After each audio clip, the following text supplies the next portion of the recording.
Right, so we're recording. I will now share my screen and then we can get started, Chris. Okay. Well, welcome everybody once again. I've done a few of these co-op talks now, and it's always a pleasure to come along and do them. So tonight one's going to be on how to grow a cottage garden, which is quite an interesting one to do because it could mean a lot of things. That definitely it could mean a lot of things. It's a very kind of loose term. So for those of you who've come to my talks before, in a little way, this will be a little bit different in the fact I will consolidate what I've said in the past. And I will talk about what I think a cottage garden is and how I go about creating one. And there'll be stuff on propagation, a little bit on wildlife. So hopefully you'll see what my interpretation of it is. Next slide, please, Karen. So to cap that, I think the best way to do it is for me to sort of do a brief. I'll do a brief history and a description of cottage gardening, which is quite. I looked into this quite a few times this week. It's not the easiest thing to interpret it, but I'll do my own interpretation of it, and hopefully you'll get something of that. We'll talk a little bit about designing a garden, a little bit about plant propagation, soil care, and also I think, which is quite nice for me to do, I'll give you some plant choices. So I hope you have a paper and pen because these are some of my favourite plants, and they're quite easy to grow with a few tips, and hopefully you can take that away with you as well. So we'll start off with the first slide, which is please, Karen. This is very much interesting because if people say to you, "What is a cottage garden?" Well, you'll think, well, you think of a thatched roof and quite, maybe quite affluent and all these sort of things. I think it puts in a mind's eye of something that most people can't achieve, or would be quite expensive, or belongs to sort of an era of the past. Whereas I actually think a cottage garden can mean anything. I think it can be in a pot, even just one pot by itself. The actual rules of it can go from a large garden to a balcony to a pot to a small back garden. I think it's just the way it's done and how you feel about it. It's quite an emotional thing. So I'll try and map out that journey and how I feel about cottage gardening through this talk. Thanks, Karen. So my interpretation of cottage garden goes in all my gardening. I have two kind of favourite styles of gardening. I love woodland gardening and I love cottage gardening. And the reason I love those two things is it's because they're very free and easy, and I let the plants dominate what goes on. I'm not rigid about anything. I kind of, in a way, a little bit feel it's a bit like my attitude to life. I'm quite laid back about it, and I like the plants to be the dominant feature. And it also means that the rules around it are very loose. So I like in the slides you see here. The one on the left is my balcony. You might have seen my balcony before, but you can see it's a very it's a plethora of plants. There's fruit in there. There's colour. There's vegetable. There's tomato. It's very mixed. A very mix of stuff. And then the photo on the right, my right, is my allotment, which I'm very much is pottaged.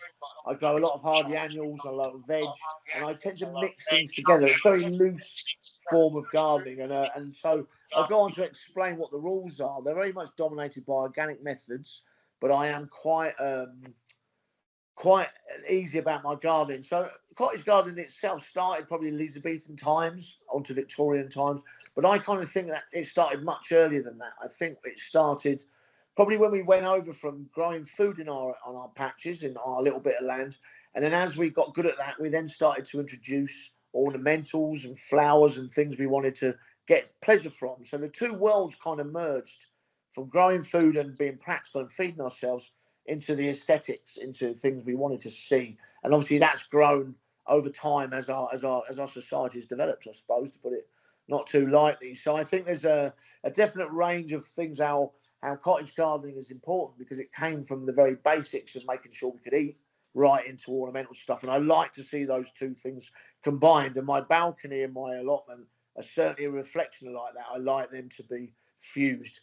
The practical side of it, me being able to eat, you'd be glad to hear I picked about 3,000 tomatoes today. I don't know what I'm going to do with them. And then it also into my balcony, which is also grown for food, but very much also dominated by colour and herbs and anything like that. Okay, next slide, please. My favourite, the slide on the right, I've repeated the slide there, I do apologise. The slide on my right with the orange and the blues is quite interesting. I'm a massive fan of Gertrude Jekyll. I'm sure it's a designer you may have heard of. And she was kind of the original cottage garden designer. And she had a couple of things I always stick in my mind. And the first one is about colour. So she wanted lots of colour in the garden, but she was very free about what introduced it. But one of the things that sticks in my mind I love is the movement of hots and colds. So the slide on the right is quite interesting because you can see oranges with blues. But actually, what a Gertrude Jekyll border would do, especially a cottage border, she would run colds and sort of cold colours, blues and whites and silvers into the middle of the border, then go into reds and yellows and really bright and oranges colours, and then run it out again with cools. So she ran hot and cool colours together through a border, and then so that was quite revolutionary at the time. And so you find now a lot of designers tend to blend stuff together, and that's quite a good example of that slide. So it's about looking at colour and seeing how you fuse them. It's a palette, if you like. I think maybe the last time I spoke to you, I have this philosophy that in a way, gardening, you're an artist, but instead of paints and canvas, you have plants in a garden, and it's a really nice way to think about it. And also, art is a very personal thing, very personal. So how you garden is very much up to you, and I think the rules belong to you. The real art of it is being able to successfully grow plants, and we'll kind of move on to that through this talk. Next slide, please. So here's two examples of I think what cottage gardening can be. You can have blends of colour like the herbaceous border on my left, and that's you get these big streams of colour. And what you do when you want that sort of border is you plant what I call drifts, 3s and 5s or 7s. So you kind of block plant, and as those plants grow, they bond and link together, and it's a very effective way of growing colour and herbaceous planting. Or on the other side of it, you can see again, it's my allotment. On the right, that's sweet corn mixed with dahlias. So I've gone completely the other direction there, and that's quite successful, to be honest with you. So you can either go for stuff that's herbaceous and very ornamental, or you can really go out there and sling it out there and do things sweet corn underplanted with dahlia. So I suppose my point is there's no rules to this really. You can kind of be very free and easy, and that's kind of the basis of what I think cottage gardening is. And my reading of it, for the likes of people like Gertrude Jekyll and what I've read in books and the people I've worked with over the years, the Great Dixter's a brilliant example of a sort of cottage style garden where I think the rules are kind of turned back to front, and you can kind of move stuff around and be quite free and easy about it. Please, next slide, Karen. So let's start with a blank canvas. So most people don't get this. Most people don't have blank canvas unless you move into a new building or you take over an allotment. That doesn't seem to be blank either because you have probably a weed problem there to deal with. But just for the sake of argument, we'll start with a blank canvas. And I think so the first thing, maybe in a new build or a garden that's not been touched, you might have grass on it, usually probably poor soil. Or if you take over an allotment, the point is you have this blank canvas, and we'll try and take it from there. Next slide, please, Cam. So I like to always do a little bit of a drawing. I don't expect it doesn't have to be too flash or anything, but I like to have a rough idea of what's going to go on. So I will tend to maybe draw something in my mind's eye and then think what plants I want to use. For this, for example, was a wildlife garden we did at BBC Gardens World this year. And that was very much based on a cottagey sort of effect, but with a lot of wildlife tips in it, because I think the two are completely connected. So I just like to have a little idea. Same with my allotment every year. It doesn't have to be excessive, but just to have a little jot down of what you're trying to see, where you want plants to go, where you want your curves, your paths, how you want to walk around it, and then you kind of add to that over time. My point is it's quite a good idea to have a focus on what you're gonna do over a period of time, not just sort of make it up as you go along, although you can interpret that, but just to have a rough guide, if you like. Next slide, please.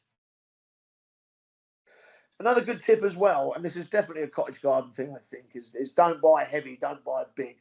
So I am a big believer in buying local produce, so local grown. So the reason I tend to do that is because those plants would have been grown in a climatical situation that's similar to the one you're already in. I only had a plant in 10-litre pots, so quite a small pot, and I plant thick. So if I wanted to create a border quite quickly, I will buy in quite small pots, 10-litre pots, and I'll probably buy quite a lot of them, but I'll definitely buy local because those plants are coming in. You might want to propagate all your own stuff. We'll get onto that in a little while. But if you're going to plant a garden quite quickly and establish a garden quite quickly, then definitely plant 10-litre pot, locally grown, and plant them quite thick, and then you can kind of thin them later. And I'll give you an example of how quickly that works. Next slide, please. So you can see this is one season. Those plots went in. On the left is the first sort of few months, and on the right is by the end of the summer. So you can establish a border really quite quickly if you plant thick and plant in small pots. It's quite a nice rule to follow. I'll go on to soil care and all that stuff a little while in the talk. But if you wanted quite a quick established garden, that's a really quite a good way to do it. Next slide, please. Or you could do it for very, very cheap. You could do this for sure. I might have mentioned this method to you before. I usually mention it in most of my talks, and that's a hardy annual setup, hardy annual straight sow. So basically, for a small garden, you could probably grow a lot of colour for 20, 30 quid, really. Takes a little bit of patience, a little bit of preparation. So you can see what I've done here is I've got my soil ready, got it level, made it into a seed bed, and the sand marks you can see are what you call drills. And then into those, I will sow hardy annuals. And hardy annuals are interesting because they will just germinate in situ, grow through the season, start to flower sort of June, late June, and then flower right through to the first frost. So you can get quite spectacular displays for quite a small amount of money. And the best thing about them, I think, is you can then graze the seed off them in the autumn, save the seed and start again the following year. So if you had an established garden, and you had shrubs or anything like, or plants already there, and you wanted to introduce colour into it, you could clear gaps in between the established plants and sow hardies direct. And when I say hardy annuals, we're talking about sweet pea, sunflower, cornflower, poppy, quite loving a mist, quite popular plants that you can put in very, very cheaply. Next slide, please. So you can see that's if we go back one, if that's right, Karen, you can see that's a hardy annual border quickly established. Okay, so that's a one season planting. These seeds are going in drills in probably sort of late March, early April. They germinate, they move on quite quickly, and I've got these bands of flower going through the borders very fast. And so by late June, they're giving me all this colour. If I deadhead, they'll continue to give me colour. And these will be planted on my allotment in between my veg, basically. And I think that's quite a cottage garden essence. The fact I'm growing the two together, that encourages the pollinators. I get quick seed fruit set, and it's quite productive as far as my edibles are concerned, but also a really nice, cheap way to actually establish lots of colour and loose infrastructure in a garden. Next slide, please. The other thing you can do, I don't know if I showed you this before, is you can use bits of leftovers, if you like, to use around other areas. I mean, this is my verge in my car park. So all the bulbs that I grow of spring flowering, when they are they've gone over and I give it a few weeks, I literally replant them into the verge. And then what I'll also do is I sow plants, seeds I've collected randomly in the street, hollyhocks. I collected some hollyhocks today that was hanging over a garden wall. I've got digitalis, foxglove, all these sort of seeds. I then sow them into the border as well. So I, as far as I'm concerned, I'm creating a very cottagey, loose verge, which on an area people would normally use or look at. And that means that basically for very little money, again, I've created quite a montage of colour, if you like, through hardy annuals and through bulbs. Next slide, please. So the other thing I think is quite important with cottage garden, this is another Gertrude Jekyll as well, and she said, and I love this quote, she said, all seeds are welcome in my garden. Everything is welcome in my garden. So I will invite it in if it wants to establish, but then I will thin. So my attitude to things like dandelions is I have them in certain areas on my allotment and I will control their numbers, but they aren't quite welcome in the garden because they're quite an important pollinator.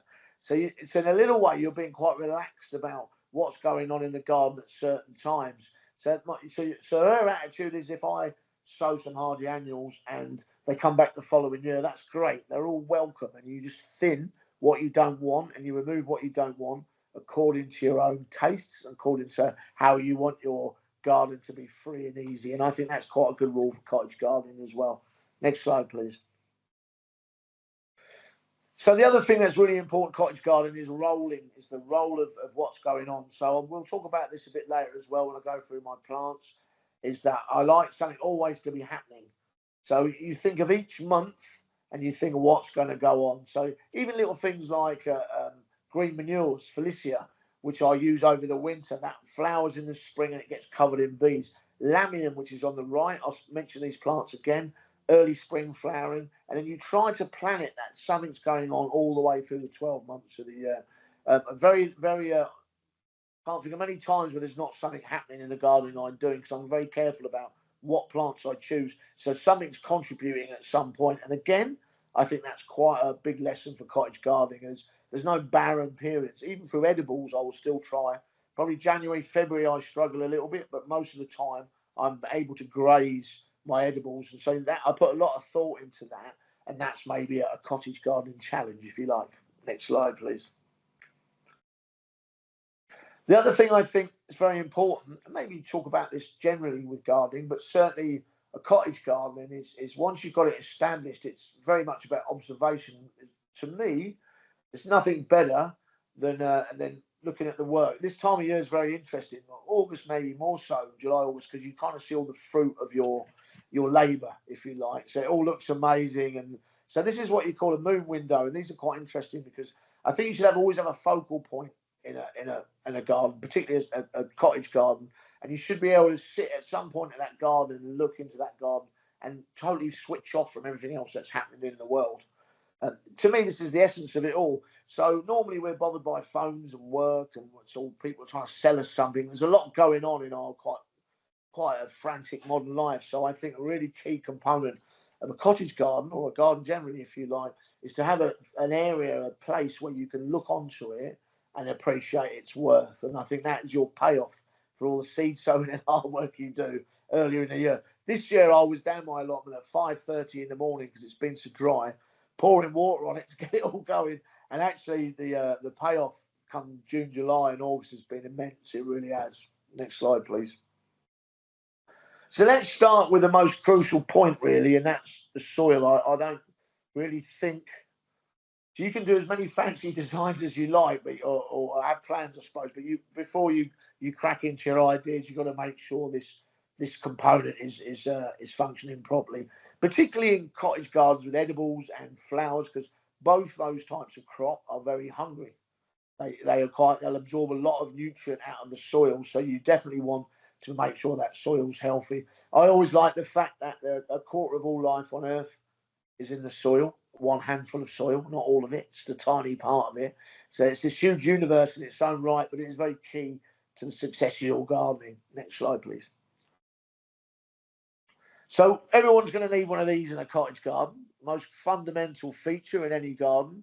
I tend to have two like this, and I have one that I'll tip into the other. There are two types of composting. The point is nothing's wasted, really. So everything I'm pulling out of the garden will be returned.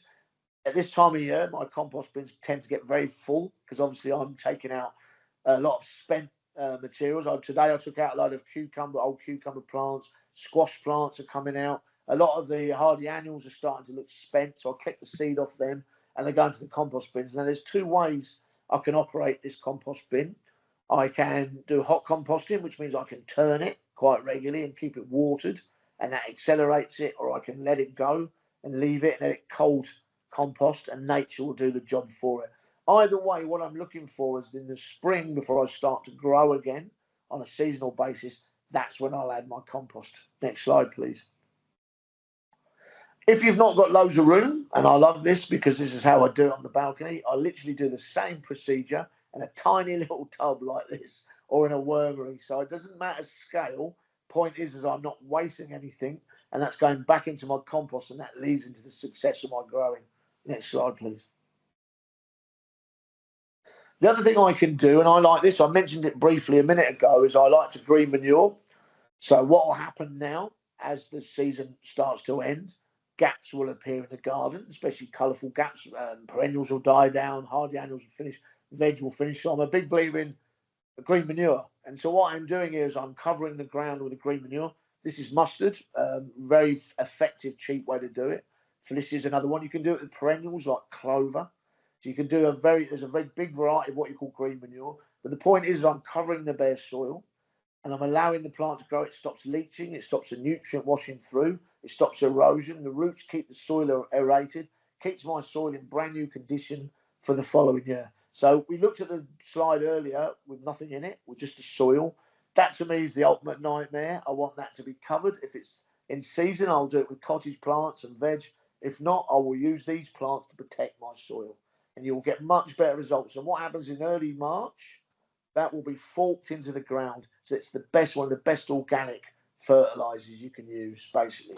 Next slide, please.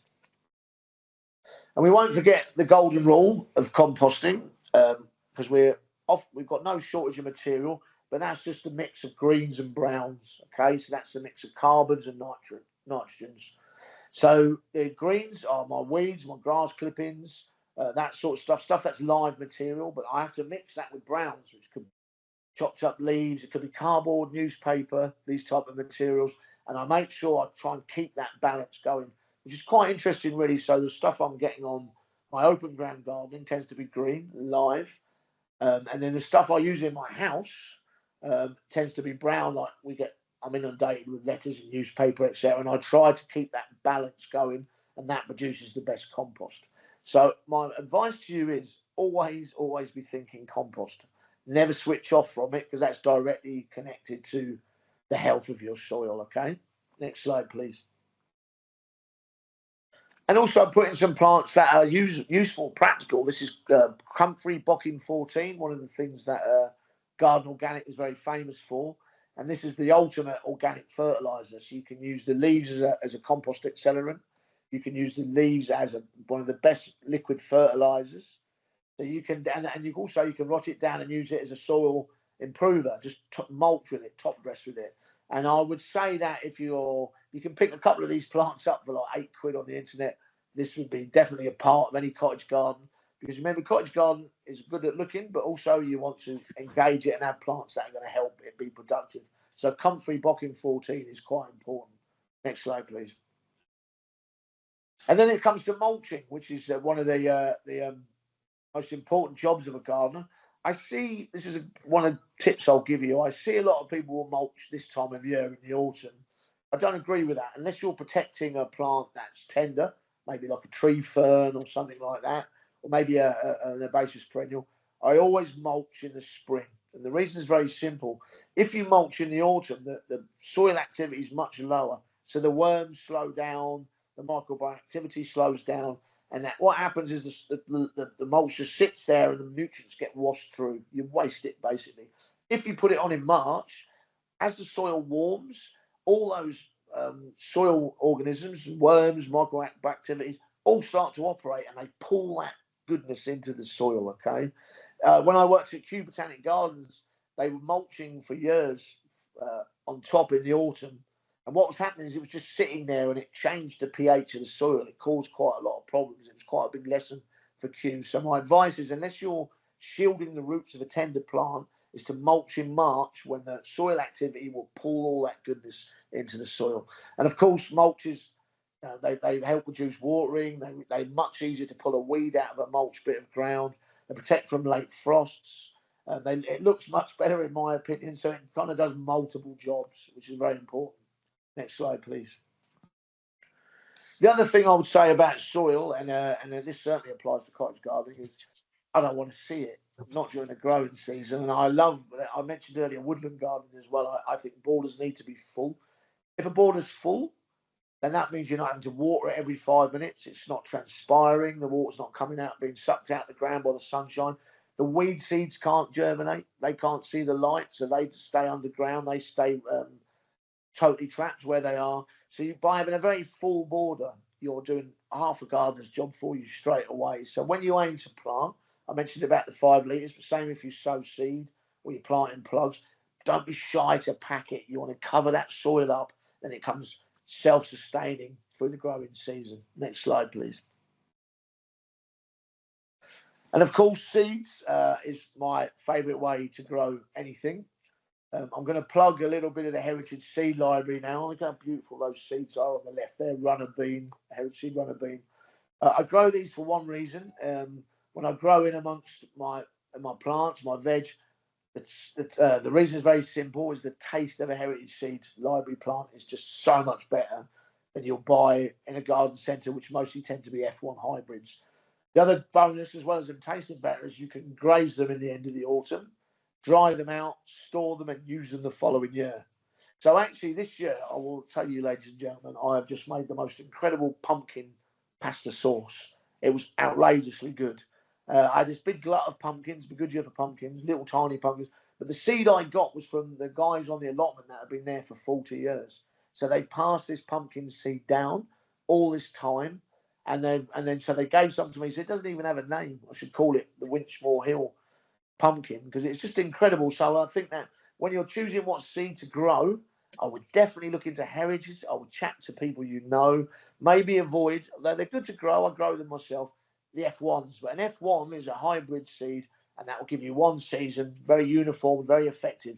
Don't taste as good. So when you're choosing your plants and you're going to grow from seed, definitely consider heritage seed. Next slide, please. And I would invest, if you have not, this is my favourite tool. If I was on a desert island, if I did desert island discs and they said to me, you can have one thing, I would choose a propagator. I'll probably have nowhere to plug it in, but it would still be my choice. And the reason is this propagator cost me, I think, 30 quid 20 years ago. You cannot believe how much food I've grown through this propagator. So I would, if you want to grow from seed, I would definitely grab yourself one of these if you haven't got one already.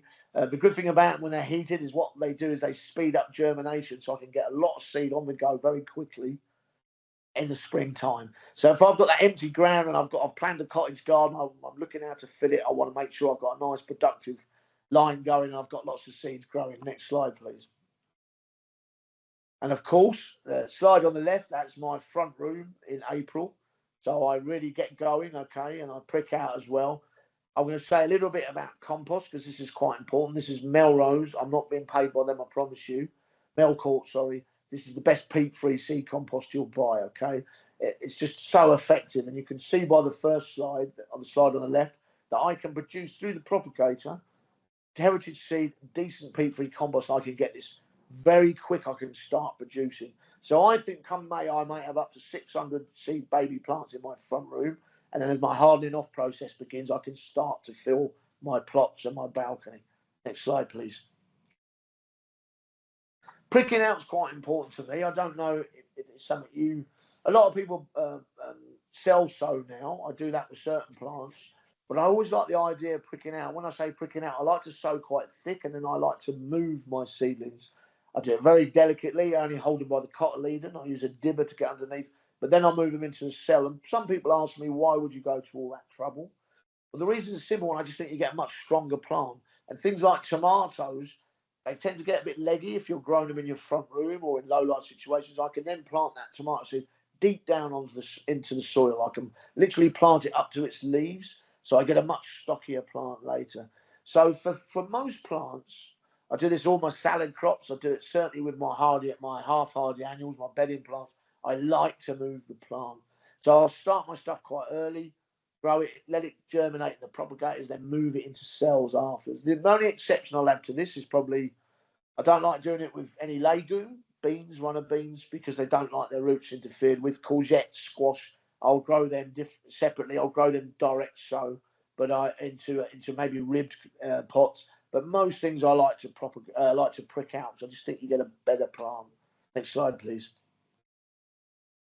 The other big thing you should consider, and I think this is one thing about gardening, is it's a very social game. I mentioned the pumpkin seeds earlier. I think gardeners are very generous people. We like to give away information. We like to give away plants. I think that's in our nature. I don't think you can say happens in many walks of life. I did television for quite a few years, and I can tell you this: every chef I've ever met will give you nothing. Right? They will give you nothing. Gardeners tend to be very, very different. They like to share information. So get yourself along to any seed sowing exchanges. Garden Organic do stuff where they do this as well. If you know there's any in your area, go along and swap seeds. You get chatting, you get tips, and I think that's a big part of it. Find out what they're doing in their cottage gardens, what's worked and what hasn't. It's kind of a big part of what we do. Next slide, please. And again, I'll see here. There's two ways to get your the very frugal means your cottage garden up and running. The one I've already mentioned, collect seeds. I am terrible this time of year. I have a seed collecting kit with me, and if your plants are overhanging the garden wall, I will definitely take your seed and I will mark them up and put them in a packet. I see seed everywhere this time of year, and I am always collecting it. And I use it in different environments. Brilliant for cottage gardening. Or if you're not sure about that, plugs are another alternative. Plugs you'll get through, you'll guarantee an organic plant as well, one that's produced locally. Plugs only cost £1 a go. You get them through the Garden Organic catalogue, anywhere like that, Dobie's. So it's kind of a quicker method, really, if you don't feel you have time for growing seed. Next slide, please. And a few rules here, basically. Yeah, like I mentioned drills earlier. So if I sow seed or seed on the left, I always put a line out. Why do I put a line out and sow like that? I said the same with drills. That means in spring, when everything germinates, I know what I put there and what nature's put there. Nature doesn't sow in lines. It will sow haphazardly, so I kind of know. All seedlings tend to look the same. I kind of know where I put stuff and what nature's put in as well. It's quite a good little way to look at it. But there's a few bits of kit I like. You see there a line there, but even for indoor sowing, I always use a tamper. When I sow, a tamper is just literally a piece of wood that you firm the soil with. So when I sow seed, I will put my seed into the container, bang it so it all goes level, and then I'll use a tamper to tamp it down very gently. You get a lovely flat surface. I'll sow my seed on that. Then I'll use a sieve to go over the seed, so I'll get a lovely fine soil over it. Tamp it again, and you've got the perfect seed bed. Absolutely perfect seed bed. Next slide, please. Cuttings as well is the other alternative. I think that as a garden, if you ask most gardeners, one of the favourite things they like to do is to propagate, because it's just bringing new plants into the world. I certainly love it. These are softwoods. You do them in May. They'll go into a propagator. You get semi-ripes. You might want to do this time of year. Most shrubs go from semi-ripes. Quite a lot of herbaceous perennial. Next slide, please. And then you get hardwoods. It's coming into hardwood time. So things like dogwood, rose, ginkgo, quite a lot. Magnolia sometimes will go this way. And there's a hardwood cuttings about 20 centimetres long. You put them in a trench on the north-facing wall. This is kind of a whole talk in itself. But the big joy of being a cottage gardener is you can have all this stuff going on in various bits of your garden, because it's an ongoing project. It never stops. That analogy of paints and canvas garden plants is a really good one, because you're kind of always looking to see what works and what doesn't. So always bear in mind propagation. Softwoods in the spring, semi-ripes sort of late summer, and then your hardwoods, your winter cuttings in the winter. And again, you know, it's that camaraderie. If you go around someone's house and they've got a plant you quite like, see if it propagates, and you keep that camaraderie going. Next slide, please.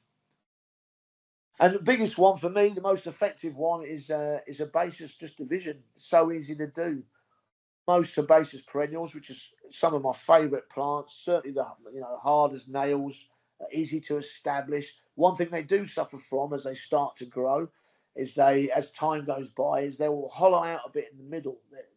As succession plants in their natural environment, they'll try to move out, and it tends to mean they get quite woody, and the centre of the plant then tends to die out. You end up with quite a tatty looking plant. So quite simply, every 3 to 4 years, lift your hostas, lift your phlox, lift those herbaceous, divide them up to 3 or 4 plants, pop them up, then plant them again.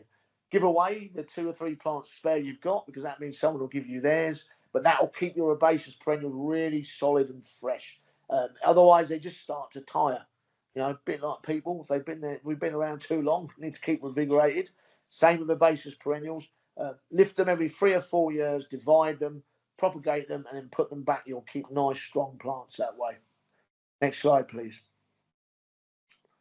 And of course, as well, if you've got a big bit of land, and I've done this in quite a lot of places, one thing you can do is just broadcast. And when I say broadcast, instead of sowing in drills and propagating, is you can take a bit of ground, you haven't got much time, and just over sow it with a nice wildflower mix. Or an annual wildflower mix is quite interesting, because wildflower mixes themselves, perennial ones, tend to be quite expert in terms they need low nutrient. You need to plan, you need to be patient and make sure if there's too much nutrient in the soil, the plants you want tend to be out colonized. But a nice annual, like a hardy annual broadcast with poppy and calendula and loving a mist, and these really easy plants can be sown broadcast. So you mix your seed with a bit of silver sand, prepare your seed bed, just go over it with make sure you spread your seed nice and wide, and you'll get these fantastic displays for the season. Very, very cottage gardening. Next slide, please. The other thing as well, I'm going to go in defence of the lawn here, which seems to have been slightly under attack in recent years, the short grass lawn. I was quite big on, I worked as a groundsman in the early part of my career, so I know quite a lot about turf. So to me, the ultimate lawn is one with a lovely stripe on it, but this has all gone out of fashion now. It's seen as not natural or against pollinators. There are 22 types of pollinator that live in short grass. Some of them you'll know quite well, clover, and plants like that, achillea. Plantain is a really important pollinating plant, all which grow in short grass. So if you've got a cottage garden and you still want to sit on the lawn and sunbathe or sit there and have you somewhere for your dog to run around or your kids to kick a ball, you can still do that. Just get an oversow of these pollinators that you can put straight onto short grass. The only rule I would say is don't cut it too close. Leave about 2.5 centimetres, and that way you won't keep shaving the head off the plant and it will produce its flowers. We call it the rugby cut in horticulture. So the rugby cut means that you can play a game of rugby on it and it won't do too much damage because you've left that head on the plant. You'll see in the summer, or hot summer, you've seen it this summer, all those yellow lawns. Big reason for that is they're cut too short. That affects the pollinators and it affects the plant, basically just goes into dormancy. So in defence of the striped lawn, you can still do it. Just sow that clover and that achillea and buttercup, with such beautiful plants, will all grow in your short lawn situation. Next slide, please. And I just thought a bit of mention on planting technique, really. You see I'm a big balcony gardener, so I think how do you get the most out of a small space? Well, you see the strawberry pot there. What I'm doing there is I can plant into the top of it, but I can plant through the sides of it as well. So that and the hanging basket, I never just plant the top. I get a wired one. I plant on the first layer of wiring, the second layer of wiring, the third layer of wiring. So I really pack these containers, okay? I absolutely pack them. And so you can find that in my balcony, a hanging basket that I put in May, you just can't see any of it come July. It's a cascade of different plants. So I've got some out there now which will have verbena and geranium in there, pelargonium in there, but also tomato and aubergine. So I'm putting them in. But I love the idea of a container being layered. That's why I like baskets so much, because you're not just putting stuff in the top and expecting them to perform. You're putting stuff through the basket. And that's why I love a strawberry pot as well, because you're putting stuff through the pot. And let's just get these brilliant big displays. And if you like, remember I said at the start, a cottage garden doesn't have to be a thatched house in the countryside with half an acre. It can be literally just one pot. I will give you a cottage garden in a hanging basket if it's planted right. Next slide, please. Okay, let's go on to some plants. This is my favourite subject in the world. I can't love anything anymore, really, but don't tell my missus. But yeah, I just love plants. So these are my favourites to go with. And I'm going to start with a general one first, and that's bulbs, because they just never let you down. And what I do is when this season ends, which is about 6 weeks away, I will take out all my seasonal stuff, my herbs, my tomatoes, my bedding, and then I will stack it with plants and with bulbs. And what I'll do there is I'll use bulbs right through the range. So I'll use crocus. I'll start with snowflake, crocus, and I'll do daffs, and then I'll do tulip, and then I'll do allium. So I get this 4-month run of colour starting off in February, and all of that will grow in baskets and in containers, but it will certainly grow out in the open ground. So if you want this run, if you had a border which is quite cottagey and you want it to kick early in spring, start by putting bulbs in, and they will run. So you'll get your galanthus up first, your snowdrop, with a brilliant plant. So happy to see it when it first appears, because you think, well, winter's nearly over. Then your crocuses roll, and get your early daffs. A February gold is a brilliant daff. Get your early daffs, and then go into your tulip, and then finish off with your alliums, those ornamental onions. They're just a great flow of colour, very easily done. Next slide, please. And then this is another favourite of mine, because it just grows in rubbish ground or even topsoil. This is Albrecia. You may well know this plant. And it just gives you this amazing purple display, early sort of mid-spring, going on to late spring. And I choose it just because there's a nostalgia in it to a certain degree, because I've always known this plant. It's one of the first I've learned, but I've never known it to let let me down, or it's always there. It's a stalwart, and it just gives this amazing display. Once it finishes flowering, you kind of forget it's there. But one thing I love about plants is seasonality. So this is its moment. It comes out, gives you this amazing display, announces its presence. You can't stop looking at it, and then it goes on its way again.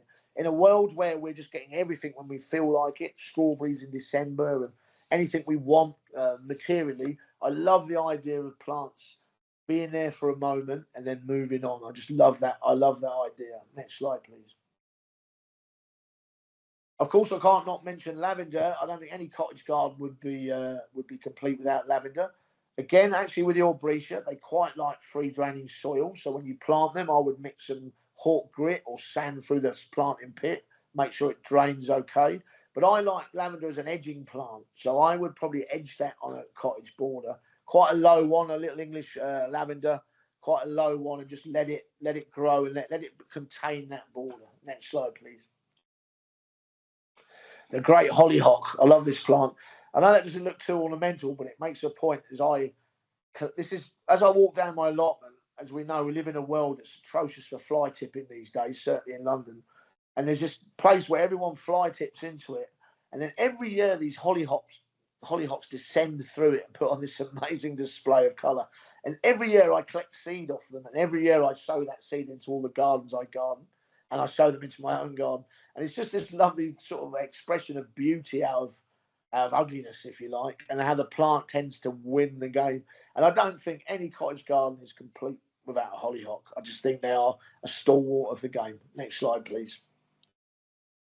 Calendula is one of my favourites as well, a hardy annual. I've mentioned to you quite a bit. Okay, these are just brilliant plants. So you sow these direct. They flower from late June, and they flower and they flower and they flower and they flower, and they won't stop till the first frosts. They're great at filling in those little gaps. If you've got any, you've got a bit of bare soil, you can sow into those, and also you can collect the seed off them.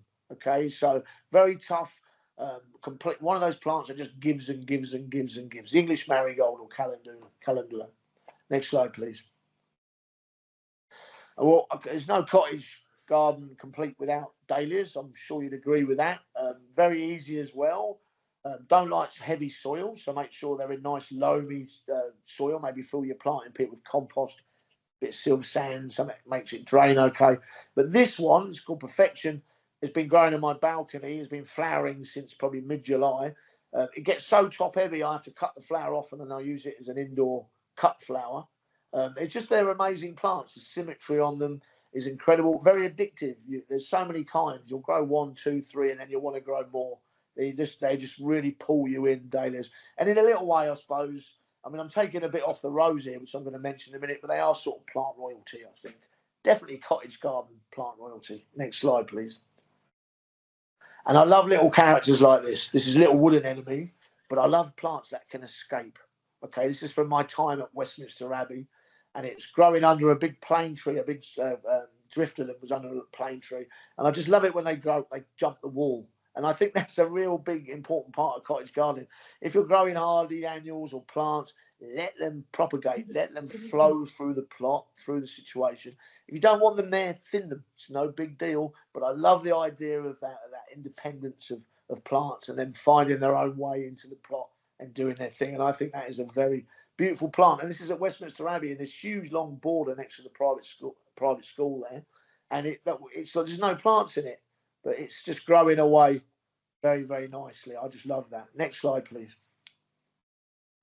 And of course, yes, the rose. No garden is complete without a rose. I don't think. When I worked in Tokyo, we used to plant them on balconies. In the background there, you can see there's a little sort of pinky shade. That's Albertine, an old English rose. I've planted that 10 stories up on a skyscraper, and it's grown away fine with the right watering and feeding. Wedding Day is the one in the front. They never let me down. These are hard stuff. You deadhead them, feed them with liquid extracts like a seaweed. They just perform and perform and perform. This that is definitely a royalty and definitely a cottage garden first. Next slide, please. I'm going to go a bit off track here. I don't know if you know this is the strawberry tree, Arbutus anido.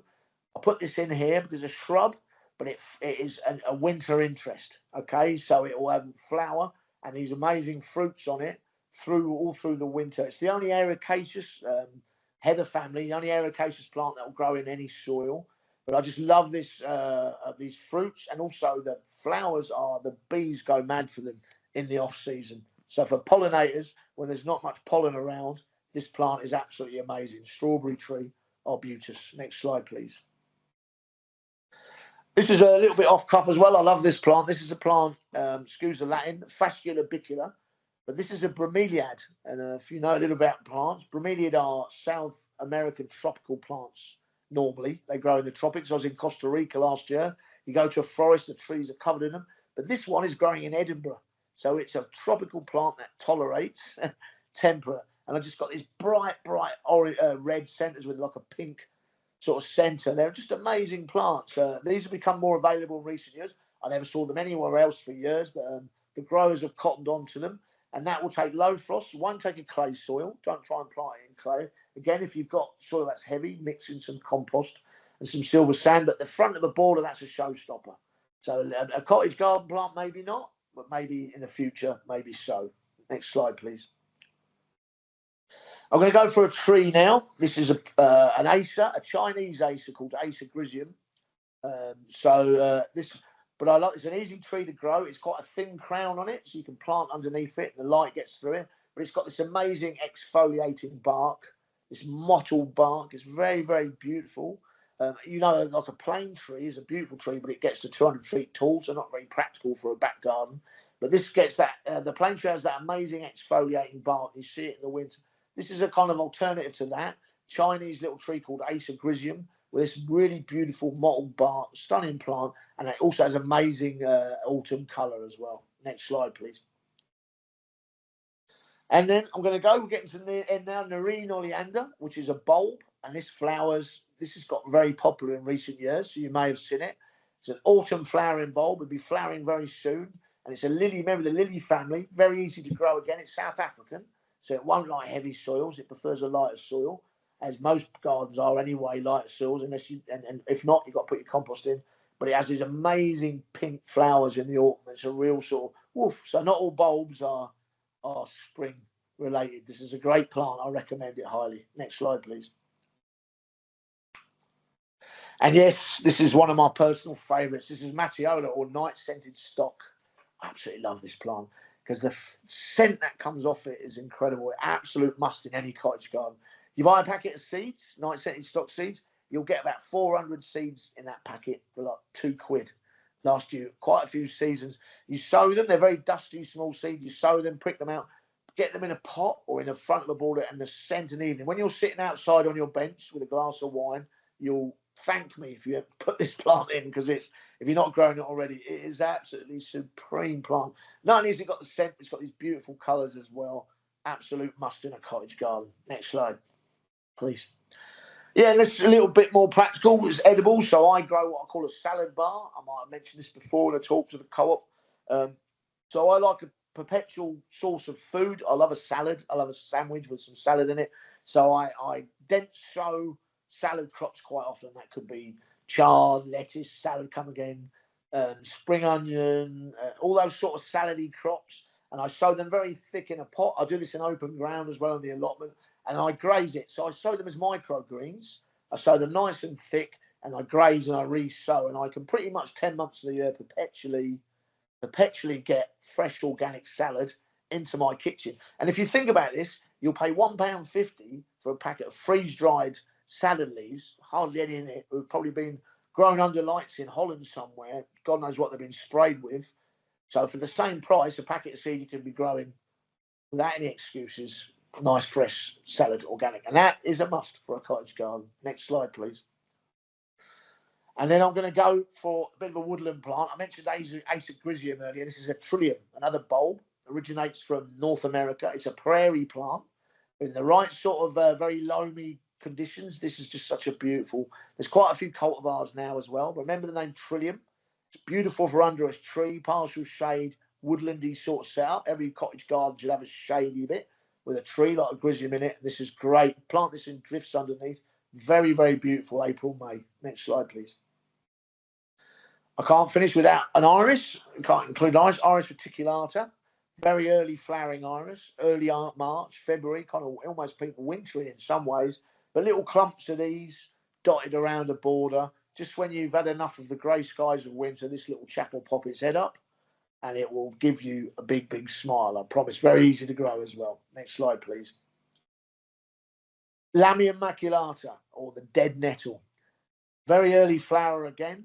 Bees absolutely love it. If you care about your pollinators, this is a good plant to plant. Very easy to propagate, division, and actually, yeah, put it in water and it'll root.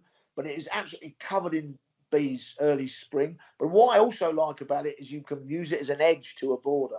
So when in my younger days, when I was a gardener, you would go out with your edging shears and you'd have all these lovely clipped lawn edges.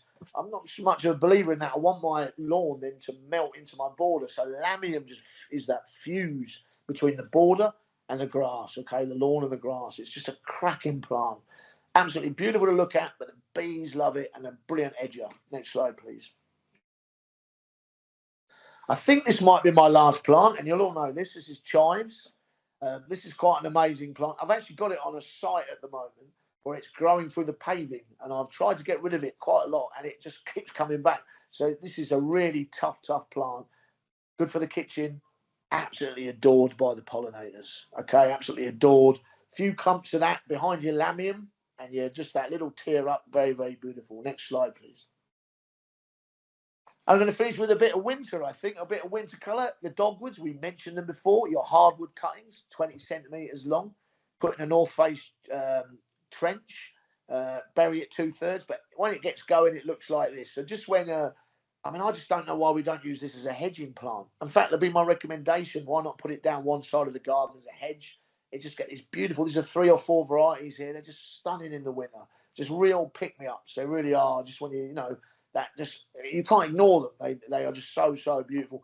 Easy as anything to grow as well. Very easy. Big rule with them though is cutting back late spring, so they produce the new foliage, the new growth, and that gives you the colour the following year. Dogwood cornices. Next slide, please. Yeah, and what would a cottage garden be without a sunflower? Give me hours of entertainment, I can tell you that. I've had amazing fun with sunflowers. You know what? When I was a younger gardener, there was like one sunflower. You call it the giant sunflower. I think the photo on the right might be me playing with them. But now you get like 40, 50 varieties, small ones, large ones, tall ones, multi-headed ones, and they are hardly annual. You can direct sow them, and they've just been amazing on my allotment this year. And again, beautiful for the bees. But I don't think any cottage garden would be complete without a few sunflowers put through it. Next slide, please. Yep, just the last few slides, I'm going to mention wildlife because I think that's really, really crucial part of organic gardening and certainly cottage gardening. As my site is a shared site, I would be heartbroken if I went to my allotment and I couldn't hear any birds singing. I would be heartbroken if I didn't see any bees or any butterflies. They're integral to the plot, so I like to help them on their way. The obvious ones are your bee hotels. Everybody uses these nowadays, hopefully, and whether they use them properly, I don't know or not. Great little project to do with the kids or the grandkids, but try and encourage any help we can give our pollinators, the better. So, very, very simple idea. You can just use plain bits of bamboo, or you can be very extravagant and make it into a piece of art. It's really your decision. Next slide, please. These are hoverfly lagoons, which just sounds amazing, doesn't it? It's like they're on holiday in Asia or something. But actually, a hoverfly lagoon is very simple. It's a pot that doesn't drain, and you put in bits of stick or bamboo. So what happens then? You fill it with water and debris, leaves and bits of soil. Hoverflies are massively important pollinators. They're also incredibly hungry aphid eaters. So they're great natural pest control on any site. So what you do is you put these pots out. You can do like I've got one made out of an old milk carton there, or you can be fancy and have one that's ceramic and you've paid a few bob for. But what happens is the hoverfly lands. They lay the larvae in there. The larvae goes to the bottom. It has this mad tail that goes up to the surface, how it breathes. When its time's ready, it climbs the bamboo or the stick, it'll just be a stick, and flies off and does its business. It's just a great little thing to do. Again, encouraging wildlife. Next slide, please. Yeah, I suppose this all depends on the size you've got. The most ultimate way to get wildlife in the garden is to have a pond. If you go have a pond, look at it at night. You go out with a torch at night. It's absolutely alive with stuff. The day it looks beautiful, but at night it's absolutely incredible. But if you have got room, I would encourage a pond. They are everybody needs water. All forms of life need water, and they're magnets for wildlife. So if you can fit it in, then I would. Next slide, please. And this is, I have trouble pronouncing this word, hibernaculum, which is, we had this in the wildlife garden at BBC Gardens World this year. I like to think of it as a snake pit, but that tends to frighten everybody. It's actually a reptile pit, so frog, toad, there's native lizard, newts will all use, and it's just literally a hole that you dig, and then you fill it with rubble and earth and some bricks and some stone, and then you put sort of drainage pipe in and you cover it over. You can plant the top of it, and that just gives reptile, hopefully a grass snake, are amazing. They keep the mice down. They're brilliant creatures, but that gives them somewhere to go and literally hibernate for the winter. And I personally, if I had one of these in my allotment and I saw a grass snake, that would make my year. Frankly, it really would. Next slide, please. Hedgehog houses as well, hedgehog avenues, sorry. This is really important. So there's been quite a lot of success in this. There's two big things attacking our hedgehog populations. One is pesticide, probably the fact that we've been putting slug pellet down for quite a long time. But the main one is they get run over because there's so much traffic on the roads in urban areas. So cut a little kink in your fence and try and create corridors between gardens. And this has proved to be really successful in places like Hackney and hedgehog corridor is a big thing. So it's no sweat to you. Cut a hole in the kickboard, which is that piece of board along the fence. And if you've got a fence, and let your hedgehogs move around. Next slide, please. And the other thing as well, as I'm a massive fan of fungus, to me, if a cottage garden is representing nature, get an old piece of wood, let the fungus get into it. It's breaking stuff down. It's the biggest recycler. If you like, it's the ultimate compost bin. And I just think that's a nice thing to have in your garden. You can put that in an herbaceous border or into a cottage style border, let the plants grow around it. It just adds another feature. Next slide, please.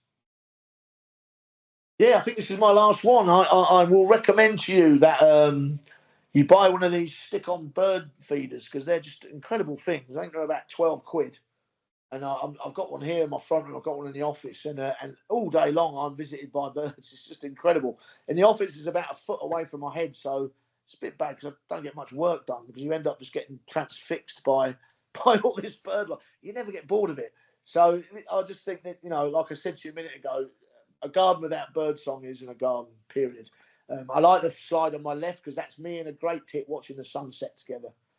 Next slide, please. That could be a good place to finish. No, I've got one more, a couple more maybe. Yes, and also cottage garden. If you're going to do a little hedge, do it with whips of native plant trees. So if you do a hedge, don't worry about your privet or anything. So a hazel, a campestry, a female pool, betula maybe. Get some native whips, plant them about 30 centimetres apart on a diagonal, so they're staggered, and that'll give you a nice border, nice hedge sticking out. You tip it out every year, the young little birds will love that. Next slide, please. Bat box. You've got south facing with a bit of water near you.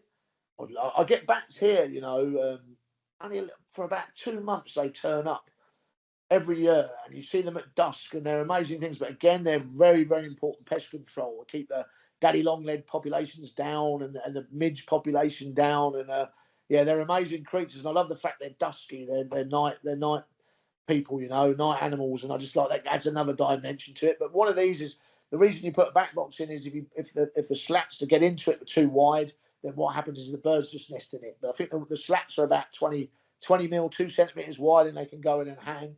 And I think they are also another animal that's been very affected by a heavy pesticide use and degradation of hedgerows and stuff over the years. So it's definitely worth doing. Next slide, please. I don't want to finish on a bum note, but I'm just going to say a little bit about pesticides because I think that if you're going to have a cottage garden with wildlife in it, this is definitely detrimental to that. Reason simply being, let's put aside, I'm not trying to affect anyone's commercial input or what people do for a living if they're selling this, but I've used pesticides in the past and I've used them on a path to get rid of dandelions. And what tends to happen is you knock out all the small micro life, all the stuff that the birds feed on, the smaller creatures feed on, and it definitely affects the wildlife in a growing plot. And if it's going to affect that, it affects the bees and the butterflies, your pollination levels will be lower. There's a whole knock-on effect for it. But most importantly is it's only temporary. People buy this stuff in the spring, they spray it because they're panicking, the garden looks a bit messy. 3 months later, they're back where they started. If you have got a path with some dandelions in and you're worried about slipping or it don't look nice, just boil the kettle, make yourself a cup of tea, use the rest of the water on it. Okay, solves the same problem. Save yourself 35 quid. Next slide, please. I think this is it. I'm going to after that serious note. We're going to finish with Buckingham Palace. I love this idea. This bringing in some humour, some entertainment into the garden. That would fit perfectly in a cottage garden, by the way. Encouraging pollinators, but a thing you could do as a family or with grandkids to make sure it's interactive. Get your kids thinking about gardens. Get your kids thinking about nature. Absolutely perfect for a cottage garden. Next slide. And I think that's about me, ladies and gentlemen. I think I'm pretty well done there. That was a rather rapid and full talk on cottage gardening. Thank you very much. Thanks, Chris. That was brilliant. Has anybody got any questions they'd like to ask Chris while we've got him? Just put your little hand up or, yeah, Lou? You're on mute, sweetheart. You're on mute, Lou. Sorry, Chris. I don't know if this is the right name, but in my mum's garden, there's like silver leaves, and I can describe them as they look like artichokes now at this time of year with purple flowers on the top. The house is for sale, so we would like to bring them back to our garden. Yeah, so A, how do I do it? Yeah. And B, when should I do it? Yeah, well, you're coming into the right season to do it because that will be going into dormancy now. As a daylight hours, it sounds like it might be a senecio or something to me, or so big leaves, like roundy leaves. Yeah. Yeah, yeah. So you are, it's an herbaceous. So yeah, when it gets to October, definitely lift it. Keep as much root on it as you can. Stick it into a pot with a decent compost, and that will move for you, no problem. That will move for you, no problem. I will get it back into the ground. I'll leave it in the pot for a few weeks, then get it back into the ground. Because what happens, it will establish its roots again over the winter for a strong start in the spring. Thank you. Yeah, no problem to move that. No problem. Anybody else got any questions for Chris? Shout them out. I know a lot of you are on mute. You can, if you think of any later, get in touch with me through Karen. Is that right, Karen? Yeah, that's fine. Yeah. What I'll do, everybody, is obviously this has been recorded. Once we've finished, it will get sent off to our studio to top and tail it, and I'll send you all out the link to it so you can watch it at your own leisure and look back on anything that you wanted a name of a plant that Chris has mentioned. I'll also put Garden Organics information on there as well, because they like to have members and stuff. So I'll put all that information on there. And then once you get that email, it'll be from me. If you've got any questions whatsoever that you want me to ask Chris, send them in. I can send them over to Chris. He'll answer them, and then I'll send them back out to everybody. So if you do think of something later on that you think, oh, I should have asked that, not a problem. You can just email me. I appreciate I throw quite a lot of information at you in quite a short period. So it might be later you go, oh, right, I should have asked him about that. So don't feel shy. I'm quite happy to engage later on. Not a problem. Was it all right doing it on the phone? Could you see? Yeah, we can still see. Yeah, I'm watching all these drop menus come down. I was thinking, I want to see them as well. Yeah, no, I'm glad. Is that all right? Fine. Did it work? Yeah, it worked fine. Yeah, it worked fine. Great. Just before we leave, if I could ask everybody, if you wouldn't mind, I'm going to also in the email will just be a little feedback thing on if you wouldn't mind just taking 2 minutes to fill that out and send that back to us. That just helps us create next content and things like that. So I'd really appreciate if you wouldn't mind doing that, or drop a score out of 10 in the chat box, and that would be great. And just before we leave, I just want to share with you just a couple of more events that we've got coming up. Let me just hold on one moment, caller. Share my screen again with you. And these are just some that we've got coming up in the rest of September. Just slideshow. So this is the one Chris has just done. We've got our award-winning member-led sustainability strategy. That's on the 18th of September. On the 29th, it's World Heart Day.